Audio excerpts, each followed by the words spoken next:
I'd like to talk about the Smartmatic and Dominion lawsuits. When former President Trump and pals were spreading their lies about how the election was stolen, an important part of their story were lies about two companies that produce voting equipment, Smartmatic and Dominion.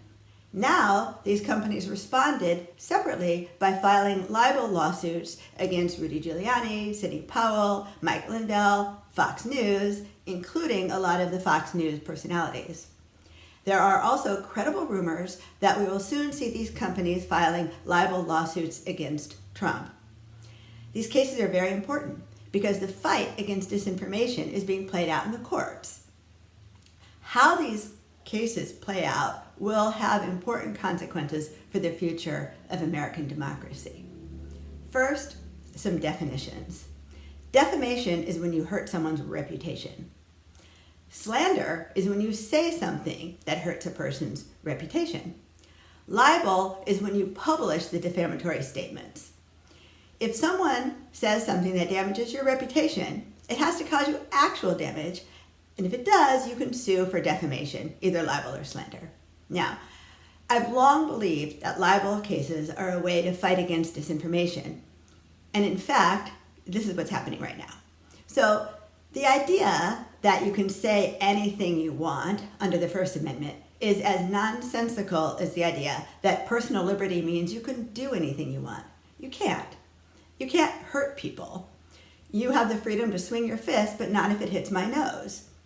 If your actions cause damage, tort law says that you pay. Basically, tort law is all about making people pay for the damages that they cause. Libel or defamation is a tort. Okay, so back when America was young, the law was simple. You were not allowed to say anything bad about someone if it hurt their reputation. If someone said something that hurt your reputation, you could sue for damages, or you could sue to shut that person up. Well, not surprisingly, this law was used to shut people up. One of our first libel cases actually involves Thomas Jefferson and Alexander Hamilton. This story is so good, you may think I'm making it up, but I'm not. Okay, the case arose when President Jefferson brought charges against a small newspaper in Hudson, New York. The newspaper was called The Wasp. Jefferson sued for running an unflattering article about him. In this particular article, claimed that Jefferson, among other things, rewarded people for calling Washington a traitor. Now, The Wasp, the newspaper, was known to be deliberately provocative. In fact, its stated purpose was to sting the rascals of the world. So Jefferson sued the editor, a guy named Croswell, and accused him of, quote, wickedly and maliciously damaging Jefferson's reputation and undermining public confidence in the President of the United States. Now, at the time, to win your case, all you had to do was show that you'd been damaged. Now, Alexander Hamilton agreed to defend the newspaper against Jefferson. Alexander worked without pay because Croswell, the editor, couldn't afford to pay.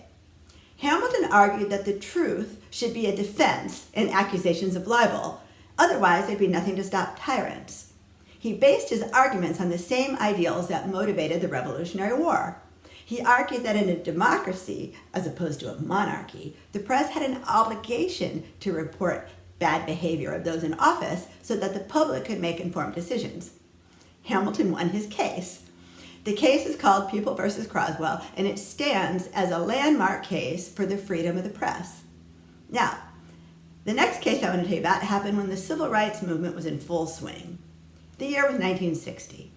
A group of civil rights leaders ran an ad in the New York Times to help raise funds to help Martin Luther King Jr. and others. The ad described the terror of police actions against peaceful demonstrators in Montgomery. Now, the ad was mostly true, but it contained some exaggerations and one false statement. Now, a guy named Sullivan was one of the police chiefs in Montgomery. He sued the New York Times for libel, claiming that the false statement damaged his reputation. Now, the ad didn't mention his name.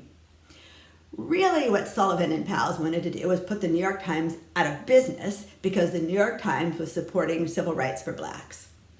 So the case went all the way to the Supreme Court, and the Supreme Court, in a unanimous decision, said that to prove libel against a public official like Sullivan, the plaintiff It's not just enough to show that the newspaper was negligent or the newspaper lied or said something wrong. You have to show that the newspaper acted with actual malice or knowledge that what they printed was false. Notice the or in this sentence. You don't have to prove they knew the lie was false. You just have to prove that the statement was published with a reckless disregard for the truth. Legal standards are often sort of vague like that.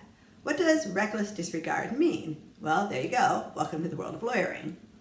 The Supreme Court, in the case called Sullivan versus New York Times, also said there must be a heightened standard of proof.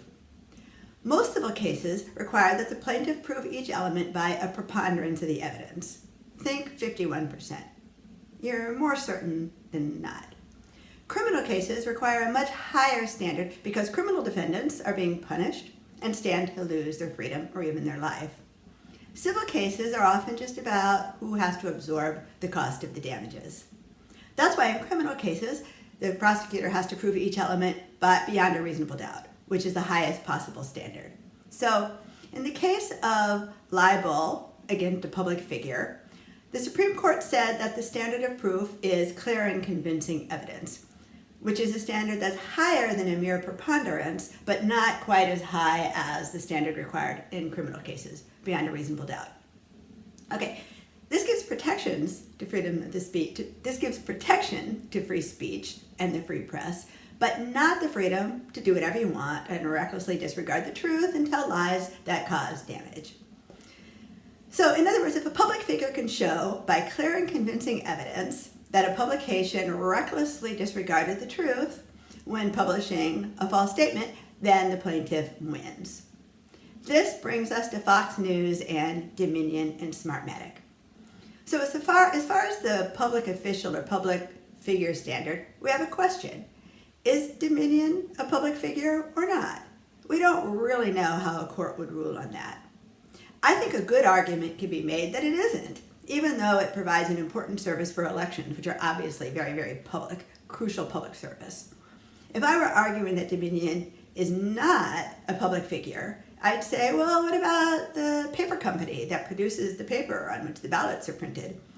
Is that a public official because it provides a service for elections? I don't think so. But anyway, the argument can be made one way or the other. We don't really know how a court is going to rule. So the better thing to do is just assume that Smartmatic and Dominion are public figures for libel cases. It's better to overshoot the necessary legal standard than fall short.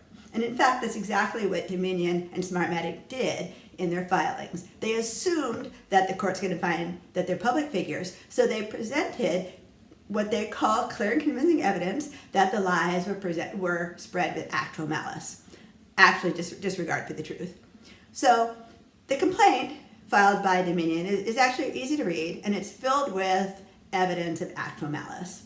I won't list all their examples. I'm more interested here in presenting the legal issues, not the factual allegations. Dominion, in its complaint, did write this. They said, if this case does not rise to the level of defamation by a broadcaster, then nothing does. One thing that makes the Dominion case and the Smartmatic cases particularly strong is that they're able to show actual damages. Employees were harassed and received death threats. These companies are in danger of losing their customers. Their reputations were certainly damaged. Fox, in a public statement, said that it is proud of their 2020 election coverage, which they say stands in the highest tradition of American journalism. In one of their court filings, Fox said that they were simply reporting on a controversy which was of public interest, and for this they say they can't be sued. They say when a sitting president and his surrogates claim an election was rigged, the public has a right to know what they're claiming. They then go on to say that if the president and his surrogates are lying, then Smartmatic and Dominion should sue them, not Fox. Fox wants to be a social media site where they don't have to monitor content, instead of like a publisher that does. But notice that they're pointing the finger now at Trump and pals. Sue them, not us, if they're lying. Well, you see why this is going to get interesting. If Fox wins this court case, saying that they did nothing wrong in reporting a controversy, it will give free rein to Fox and these other right-wing outlets to have people come on and just lie, say whatever they want to say.